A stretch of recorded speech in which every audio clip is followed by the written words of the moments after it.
Hai winners, welcome back di Wisdom and Invest. Pada video ini saya ingin sharing bagaimana caranya supaya teman-teman bisa mencari cuan dengan analisa divergence. Yuk kita langsung mulai aja. Jadi teman-teman harus tahu dulu sebetulnya divergence itu apa sih?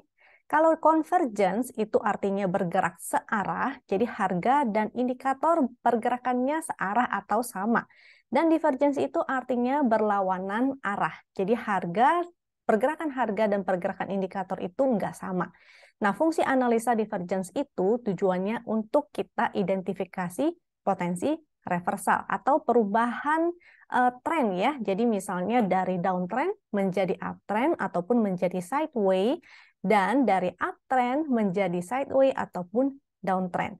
Bisa juga untuk identifikasi continuation atau melanjutkan sebuah tren. Jadi yang tadinya uptrend dia ada hidden bullish, maka artinya dia akan melanjutkan tren yang sebelumnya.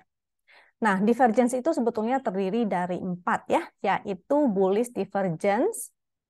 Dia adalah reversal, jadi jenis divergence yang reversal atau perbalikan arah. Dan hidden bullish divergence itu adalah continuation. Ada juga bearish divergence, ini juga identifikasi reversal. Jadi dari uptrend dia muncul bearish divergence, artinya dia akan berbalik arah ya. Dan hidden bearish divergence ini adalah continuation. Jadi tren sebelumnya adalah bearish, dia terjadi pola-pola untuk continuation atau melanjutkan tren bearishnya itu. Nah, tapi di video ini saya akan menjelaskan 2 aja, karena yang hidden ini agak kompleks ya, jadi tidak begitu terlalu advance. Jadi saya akan ajarkan teman-teman yang simpelnya aja dulu, terutama menggunakan indikator Wisdom and Invest. Kita lanjut. Jadi bullish divergence itu adalah fungsinya untuk menganalisa reversal. Kalau bullish artinya tren sebelumnya itu dari downtrend ya. Jadi dia ada trend down, harganya membentuk lower low. Di sini adalah low, di sini lower low. Tapi dari indikatornya malah kebalikannya. Contohnya ketika harganya bergerak ke bawah, indikatornya juga bergerak ke bawah, membentuk lower low atau lembah yang sama. Nah, tapi pada suatu ketika harganya masih bergerak lower low atau membentuk lembah, ini lembah ya. Jadi lebih gampangnya kita sebut ini sebuah lembah. Ini lembahnya, dia masih bikin lembah yang semakin ke bawah, tapi indikatornya malah membentuk lembah yang semakin ke atas. Jadi yang dilihat adalah lembah atau kita mencarinya, kita tarik garisnya adalah garis support ya. Ini jadi support. Kita tarik trennya, atau seringkali di YouTube, di video YouTube yang biasanya saya analisa saham, saya sering bilang bahwa momentumnya menguat. Nah, jadi bisa juga diartikan seperti itu, yang mana yang lebih mudah untuk dimengerti itu silakan. Boleh teman-teman, pengertiannya adalah lembah yang semakin meningkat sedangkan harganya semakin ke bawah lembahnya, atau momentumnya semakin menguat. Itu mungkin lebih mudah ya. Kita lanjutkan, nanti akan saya kasih contoh-contohnya. Contohnya seperti ini. Biasanya saya sering analisa saham di YouTube. Mungkin teman-teman kalau yang udah sering nonton bisa tahu juga ya. Saya sering mention kalau misalnya muncul pada chart. Jadi contohnya ini harga bergerak membuat lower low, dia bergerak zigzag ke bawah. Namun kebalikannya ya, indikator momentumnya malah terjadi penguatan. Jadi dia tren dari momentumnya itu semakin meningkat padahal harganya bergerak turun ke bawah. Nah, disitulah terjadi yang namanya bullish divergence. Jadi dari tren turun, indikatornya menguat, ketika breakout maka harga bergerak naik. Seperti itu. Kita contoh dengan saham yang lain, yaitu ISAT ya. Kita contoh ISAT. Data ini adalah data histori ya yang udah terjadi sehingga teman-teman bisa ngelihat, oh iya ternyata benar ya cara menganalisa seperti ini. Jadi kita menggunakan kejadian-kejadian yang sudah lewat untuk kita buktikan benar gak sih kalau analisanya seperti ini hasilnya tepat. Seperti itu. Nah, untuk analisa ini si ISAT kita contoh dia membentuk lembah yang semakin ke bawah atau harga bergerak turun ke bawah atau dia membentuk lower low. Dan kebalikannya, indikator momentumnya dia malah semakin menguat ya. trennya itu semakin menguat, semakin naik, atau lembahnya itu semakin tinggi, seperti itu. Maka terjadi yang namanya bullish divergence, potensi untuk reversal. Ini contohnya, kemudian dia bergerak naik. Walaupun nggak langsung ya, jadi begitu muncul divergence-nya itu bukan berarti harga akan langsung bergerak naik. Karena nanti akan saya jelasin juga di belakang, bisa jadi bahwa divergence-nya ini belum selesai. Jadi bisa aja masih harga akan bergerak turun, ini akan semakin mengecil sehingga kita butuh yang namanya konfirmasi. Yaitu konfirmasinya apa? Dengan pergerakan harganya breakout. Jadi kita butuh konfirmasi breakout dulu ya, baru kita membuat sebuah trading plan. Jadi kalau udah muncul nih tanda-tanda divergence-nya, maka kita bisa menjadikan itu watchlist ya. Wah, ternyata dia ada divergence. Tapi karena dia belum breakout atau belum konfirmasi, maka kita hanya take notes aja. Kita catat ya. Bukan berarti kita langsung HK, bukan berarti kita langsung beli. Bukan seperti itu. Semua analisa, apapun itu, kita tetap harus ada perlu konfirmasi.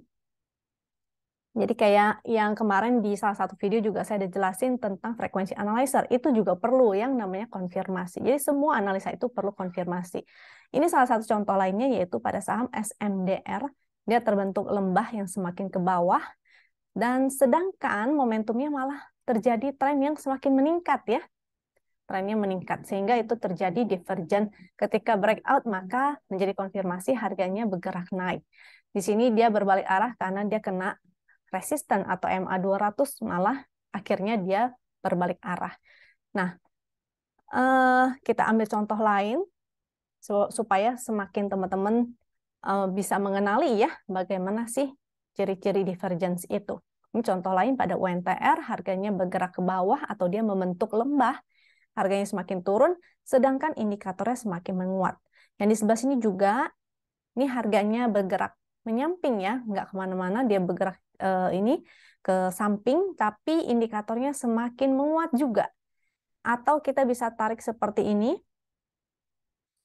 Jadi ini ada terjadi 2 kali ya. Yang di sini dia breakout, tapi akhirnya kena resist, dia turun kembali.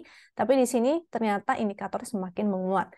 Jadi breakoutnya tiba-tiba dia langsung opening gap up di situ. Ini masih kena MA200 sehingga dia terkoreksi. Jadi target-target kenaikannya terkadang kita harus kombinasi juga dengan area support dan resist. Jadi krusial banget untuk teman-teman punya pengetahuan at least tentang support dan resist juga. Kita ambil contoh saham lainnya, yaitu ini bukan saham tapi ke indeks ya. Ternyata divergence juga ada pada indeks kita. Saya pernah share juga ini di YouTube. Mungkin teman-teman kalau yang udah sering nonton pasti tahu saya pernah jelasin ini bahwa terjadi divergence pada bullish kita. Di sini dia terbentuk lembah, tapi momentumnya semakin menguat, semakin meningkat. Trennya semakin naik ya, sehingga terjadi divergence. Dia bergerak uptrend, tapi ternyata kena MA200 dia berbalik turun lagi. Oke, kita lanjut ke contoh saham HMSP. Jadi di sini terlihat pergerakan harga itu semakin turun. Bisa juga kita ambilnya agak panjang ya, seperti ini. Kita tarik yang panjang seperti ini. Tapi tren momentumnya semakin meningkat. Jadi terjadi divergence juga. Ini masih butuh yang namanya konfirmasi. Sehingga ketika dia breakout, di sini ya, dia breakout, maka dia melanjutkan kenaikannya ke atas. Atau ini bisa teman-teman juga lihat dengan langsung muncul adanya momentum yang pertama. Tapi ini bisa menjadi watchlist ya, begitu kita lihat, oh ternyata ada penguatan pada momentum. Atau terjadi divergence, di sini dia breakout, maka dia naik. Di sini juga ya, sini breakout maka dia naik, tapi kena resist maka dia berbalik turun. Seperti itu analisanya. Dan ini analisa divergence bisa di time frame manapun. Bisa di saham apapun, bisa di forex, bisa di crypto, dan sebagainya. Ini chart weekly, jadi bisa terjadi di daily, bisa terjadi di weekly, bisa terjadi di hourly, bisa terjadi di 5 menit. Semua bisa terjadi di multi time frame sehingga teman-teman bisa menggunakan analisa divergence ini dimanapun dan time frame apapun. Jadi bisa di kripto, bisa di saham, bisa di forex, dan bisa di time frame 5 menit, hourly, daily, ataupun weekly. Kita analisa lagi contoh saham selanjutnya, yaitu Cevin. Cevin harganya bergerak turun ke bawah, jadi dia bikin lembah. Yang kita ukur itu adalah lembahnya ya, atau titik lower low-nya. Dan pada momentum dia terjadi penguatan sehingga terjadi divergence. Begitu dia breakout maka menjadi konfirmasi bahwa harga bergerak naik. Seperti itu. Kita lanjut ke contoh yang lain yaitu bearish divergence. Jadi bearish divergence ini sama kebalikannya, dia reversal juga, tapi trennya beda ya. Kalau yang tadi bullish divergence, tren sebelumnya adalah downtrend. Kalau yang di bearish divergence ini, tren sebelumnya adalah uptrend. Jadi dia lagi bergerak naik, dia membentuk higher high atau membentuk puncak yang semakin tinggi, ini puncaknya ya, higher high. Sedangkan indikatornya mungkin sebelumnya dia membentuk higher high juga, jadi bergerak searah, harga naik, indikator naik, harga turun, indikator turun. Ini juga naik, naik, turun, turun. Tapi pada suatu saat tiba-tiba harganya bergerak naik, indikatornya malah melemah atau dia membentuk puncak yang semakin menurun. Jadi gampangnya indikatornya itu semakin melemah. Padahal harganya menguat gitu. Seperti itu ya, ada indikasi capek gitu. Jadi udah capek momentumnya, dia berpotensi untuk reversal atau turun ke bawah. Contohnya pada SMGR, harga bergerak naik, dia membentuk puncak. Kalau tadi yang di bearish, kita ukurnya atau tarik garisnya adalah support. Kalau yang ini adalah di puncaknya ya, atau resistnya. Jadi ketika harga membentuk puncak yang semakin tinggi, dia membentuk higher high, momentumnya malah melemah atau membentuk lower high. Itu istilah teknisnya ya, higher high, sedangkan pada momentumnya atau indikator lainnya dia malah terbentuk lower high. Karena pelemahan momentum namanya lemah ya, otomatis dia sudah tidak kuat. Bensinnya sudah kurang gitu. Jadi dia butuh konfirmasi juga, yaitu ketika dia breakdown. Belum tentu dia akan langsung turun ya ketika muncul bearish divergence. Bisa jadi dia akan terus naik, bensinnya semakin habis. Misalnya nih, ini belum terjadi, misalnya dia momentumnya semakin membentuk lembah yang semakin mengecil, tapi harga masih bergerak naik. Nah, konfirmasinya terjadi penurunannya adalah ketika dia konfirmasi breakdown. Maka selesai. Ini menjadi konfirmasi bearish divergence-nya valid. Gitu ya. Kita lanjut ke contoh yang lainnya, yaitu ACES. ACES ini terbentuk puncak yang semakin tinggi, harganya bergerak naik, tapi momentumnya malah melemah. Karena melemah, akhirnya begitu dia breakdown, konfirmasi ya, bahwa dia bergerak turun. Kita lanjut lagi. Contoh RALS. RALS ini kebentuk higher high, atau dia membentuk puncak yang lebih tinggi, tapi momentumnya malah melemah. Karena melemah, otomatis ketika dia breakdown itu menjadi konfirmasi bahwa harga akan terus bergerak ke bawah. Jadi kita bisa antisipasi ya, misalnya kalau kita ngelihat sebuah chart dan ternyata oh iya nih terlihat pelemahan ya, berarti kita bisa jaga-jaga. Mau buka belum punya barang tapi kita mau entry sehingga kita bisa ngerem sedikit, atau kalau masih mau entry kita bisa taruh posisi yang kecil aja sehingga ketika loss kita harus cut loss maka nggak gede ya. Seperti itu. Kita lanjut ke contoh yang lain. Bahkan pada Big Bang, kita bisa analisa juga ya menggunakan divergence. Yaitu ketika harga si BCA ini bergerak higher high atau membentuk puncak yang semakin tinggi. Momentumnya malah semakin melemah. Sehingga ketika dia breakdown, itu menjadi konfirmasi bahwa dia bergerak turun dulu. Jadi kita bisa hindari ya, jangan kita entry di area pucuk karena kita tahu oh ternyata momentumnya melemah. Sehingga kita bisa bikin strategi, ya udah kita nunggu di bawah aja, bersabar. Nggak apa-apa harganya semakin naik, yang penting kita terhindar. Atau ketika kita mau entry di atas, misalnya entry ketika breakout, oke, kita masuknya kecil aja porsinya. Sehingga ketika kita cut loss, nggak begitu besar ya lossnya. Kita lanjut, contoh lain yaitu BBNI. Harga bergerak membentuk puncak yang semakin tinggi atau membentuk higher high, sedangkan momentumnya itu semakin melemah. Jadi puncak dengan puncak ya yang kita ukur. Puncak, sini puncak, ini puncaknya juga. Kalau bukan puncak dengan puncak, mungkin bisa jadi analisanya tidak valid. Sehingga teman-teman hati-hati jangan sampai salah ya analisanya. Jadi kalau bearish divergence itu adalah puncak dengan puncak.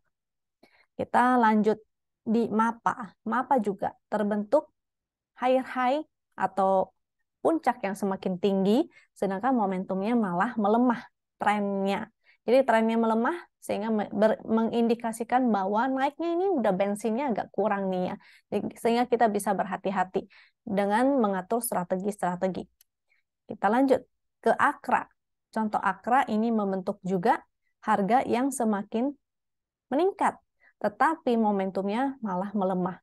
Kapankah dia akan breakdown? Kapankah dia akan valid bearish divergence-nya, yaitu ketika dia breakdown. Sehingga harga berpotensi terus ke bawah. Gitu. Kita lanjut. Apakah divergence ini bisa gagal? Bisa, tentunya. Semua analisa ataupun semua indikator itu tidak ada yang 100% pasti. Jadi kita tetap harus mengatur plan. Jadi kita harus punya rencana-rencana ya, apa yang terjadi kalau seandainya ternyata gagal. Dan apa sih penyebabnya? Penyebabnya nanti saya share di belakang. Nah, apakah divergence bisa gagal? Bisa. Ini adalah salah satu contohnya. Pada IPTV ternyata dia muncul bullish divergence ya. Harganya bergerak turun tapi indikatornya membaik. Apa akibatnya? Nah, ternyata dia fail. Fake apa namanya? Fake breakout dia ternyata. False breakout ya. Dia tidak jadi ke atas, dia malah bergerak turun ke bawah. Ada beberapa potensi. Pertama, kemungkinan dia belum selesai divergence-nya. Yang kedua, karena dia nggak liquid. Ya, berarti tergantung market maker-nya dong ya. Nah, nanti akan saya share di belakang apa aja penyebabnya. Ini contoh lain yaitu BTPS. Kalau BTPS sih lebih liquid, tapi ternyata gagal juga ya. Oleh sebab itu perlu adanya konfirmasi. Jadi kalau kita mau curi-curi start, boleh-boleh aja. Tapi ketika gagal dan dia berbalik arah, misalnya breakdown lagi dari sini, maka artinya divergence-nya belum selesai. Sehingga kita tetap harus punya trading plan untuk stop loss ya. Ini harga bergerak turun dan momentumnya terjadi penguatan, tapi dia gagal breakout, dia tetap bergerak di dalam channel downtrend. Dia belum terkonfirmasi ya, jadi belum ada konfirmasi dia breakout, ternyata dia malah melanjutkan penurunan. Kita lanjut ke contohnya INDI. Nah, ini di sini terbentuk lembah yang semakin ke bawah, tapi terjadi penguatan momentum. Berpotensi banget kan untuk jadi bullish divergence. Tapi ternyata dia false breakout. Dia nggak jadi breakout, dia malah breakdown ke bawah. Sehingga ada dua potensi antara divergence-nya belum selesai atau ya memang sentimen market yang belum memadai ya, belum ada sentimen yang bagus sehingga dia masih melanjutkan penurunan ke bawah. Nah, ini kenapa divergence bisa gagal? Jadi yang pertama adalah karena setiap analisa atau indikator itu perlu yang namanya konfirmasi ya. Bisa jadi divergence-nya itu belum selesai, makanya kita perlu adanya konfirmasi. Lalu yang kedua, tergantung reaksi market atau sentimen-sentimen. Mungkin aja sudah terkonfirmasi divergence memang terbentuk, memang ada yang akumulasi, tapi ketika dia breakout, kondisi market tidak memungkinkan. Jadi reaksi market negatif dan sentimennya juga menjadi jelek. Maka ya udah, artinya market bergerak turun. Jadi kita tetap harus punya trading plan ya. Bagaimana akibatnya kalau apa yang harus kita lakukan kalau seandainya dia gagal. Maka kita harus stop loss, jaga stop loss-nya. Dan ada beberapa special case, misalnya dia tidak liquid. Kalau tidak liquid, maka semua analisa teknikal apapun tetap tidak bisa kita gunakan ya. Namanya juga nggak liquid. Itu tergantung market maker-nya, dia mau naikin harga atau enggak. Atau bisa jadi dia lagi repo, sama juga. Kalau repo biasa kan ada market maker-nya. Jadi ya itu special case lah ya. Sehingga tidak semua bisa kita lakukan analisa divergence ini. Ada beberapa case yang nggak bisa ya. kita harus bisa menyesuaikan setiap saham dengan analisa-analisa kira-kira harus pakai apa indikatornya yang sesuai. Oke, saya akan rangkum sedikit. Jadi tadi reversal untuk bullish divergence dan bearish divergence.